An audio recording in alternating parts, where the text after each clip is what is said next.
He's the globe-smashing, flat-earth traveling, banana-eating, your favorite morning host. It's the one and only Adam Josh. Hello everyone. My name is Adam Josh. Welcome to the Morning Banana Show, number 165. I'll be okay. Number 165. I'm still in Berlin. We are actually packing up to leave today. And from here in Berlin, we are heading back to Bad Godesberg. So we're still in Germany and traveling around. I've got a banana here and a coffee, and we'll get right into it. Although I need to make another coffee. We've got a bunch of espresso over here. And this apartment that we're in, we're going to be leaving for today. So, a lot of times when I do the morning banana shows, I'm just kind of talking to you about my life and my life updates and what's going on in my world. Assuming that some of you might want to know. But I woke up today and I thought, man, I really would like to talk about overpopulation. I'm not sure overpopulation and scarcity mentality, because I'm not sure if I've mentioned it enough. Before we do, I'd like to give a quick shout out to Franovation. If you want to plan, launch, grow, or celebrate, or join a franchise, and you're an investor, or vice versa, you're a franchisee looking for an investor, contact Franovation. They are the sponsors of this video. So,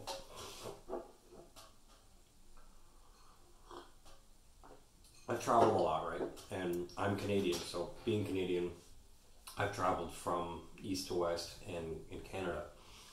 And so I've been to the mountains in British Columbia, and I've been to Prince Edward Island and Halifax and everywhere in between. I've taken the Highway 1, just hoping that I'd see you. I've traveled into Seattle from the mountains in like the Rocky Mountains in the west, and I went all the way through Montana, South Dakota, North Dakota, Vermont, New Hampshire. I've been to Texas, so I've done this travel across North America. I've been to Mexico.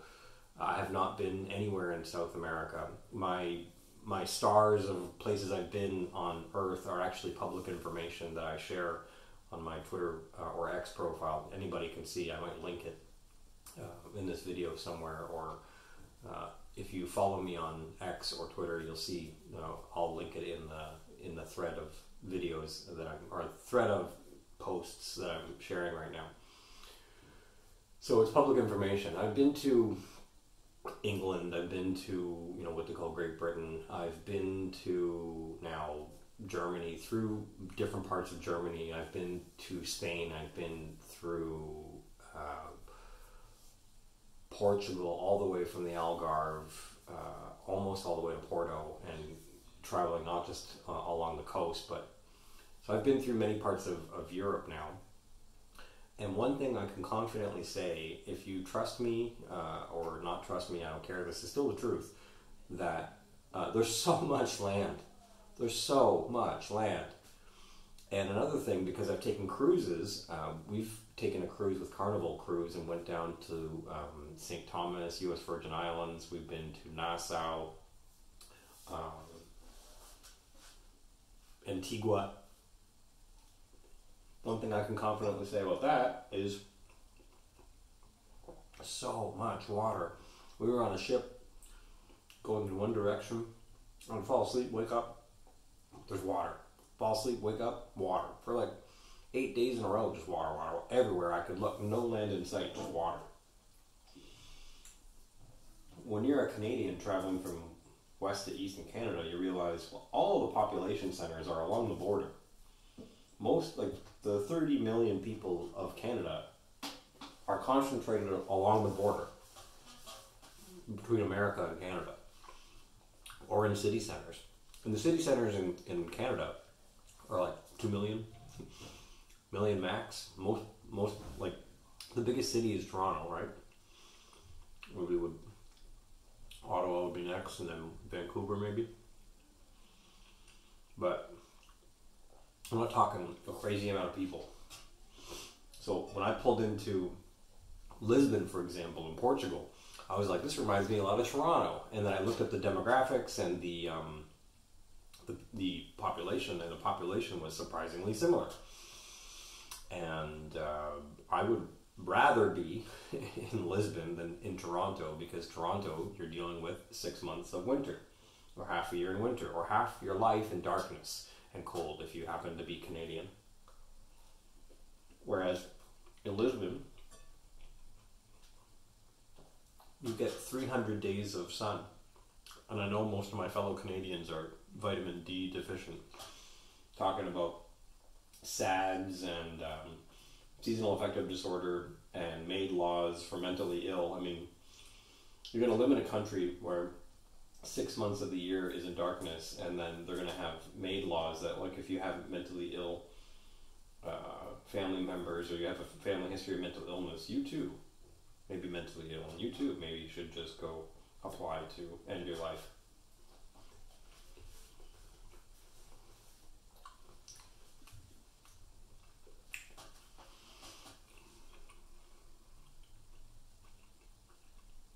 You drive through Manitoba, you drive through Saskatchewan, Alberta, you come to realize that there's so much land that is not being used. There's so much farmland, so much agricultural land.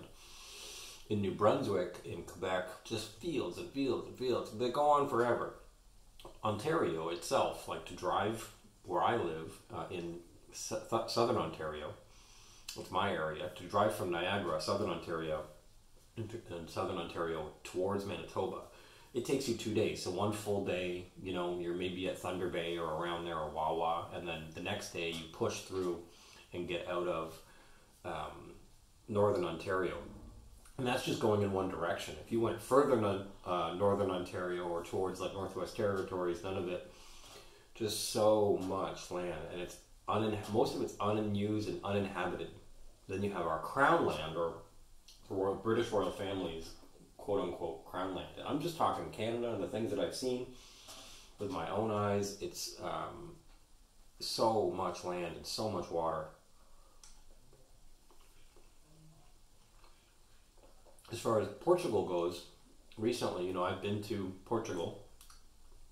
I'm going back there as well, but went to Portugal, flew into Faro.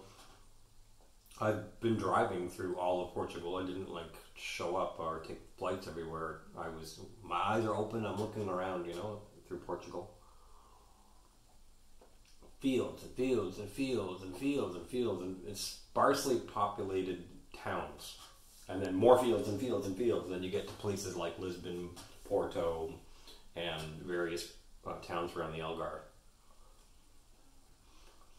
So there's many people who think like me, who know that, you know, Earth is not actually overpopulated. There are city centers like Shanghai, like Toronto, that are heavily populated, but Earth itself is so not overpopulated.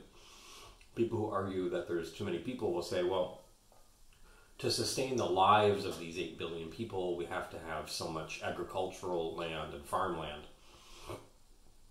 Even still, most of the farmland that we use, like in animal agriculture, is crops that are used to feed the animals that also need a bunch of land to roam if they are outside, and if they're indoors, then a little bit less. But if you're really an environmentalist and you're really concerned about the future of humanity, I think the first priority for your life should be to go vegan, because then instead of using the land and watering the crops to make animal feed, which the animals also need land, then you're eliminating the middleman and just eating the crops. And of course, the animal feed is not usually the type of crops that we can eat. So that's a whole other thing, but the amount of water and the amount of land that's used to feed animals is just, you're basically timesing it by 2. So the whole thing about like plants feel pain, if you really cared about plants feeling pain, then you would just eat plants, because animals are eating plants too. So actually less plants are dying when you specifically just eat plants and fruits and veggies as a vegan does. I've been vegan for over 10 years somehow. You know, eating breakfast on the Morning Banana Show right in front of you guys, if you haven't realized that yet.